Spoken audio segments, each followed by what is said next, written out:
विठ्ठल अटक, राहणार पाचुंदा तालुका नेवासा, जिल्हा अहमदनगर, पाचुंदा ते माहूरगड, पायीजोत यात्रा, वर्ष 11वी.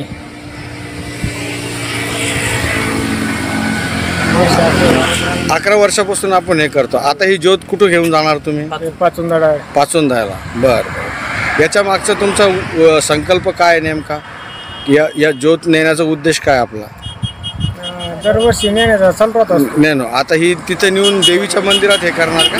देवीच्या मंदिराची मिरवणूक करणार. बरं. गावामध्ये मिरवणूक वगैरे निघते का? मिरवणूक होणार. बरं बरं बरं बरं. किती दिवस तुमचा प्रवास आहे हा? 11वे वर्ष चालू. हा. आता इथून म्हणजे माहूरगडाहून येऊ लागले तुम्ही? आता हां, माहूरगडाहून. किती कालावधी लागतो तुम्हाला? 5 दिवस लागते जायला आम्हाला. बरं बरं. चालेल. आता तुम्ही? दुसऱ्या दिवशी उद्या 4 आहे, परवा 5 आहे, गुरुवार. बरं बरं. चालेल. धन्यवाद.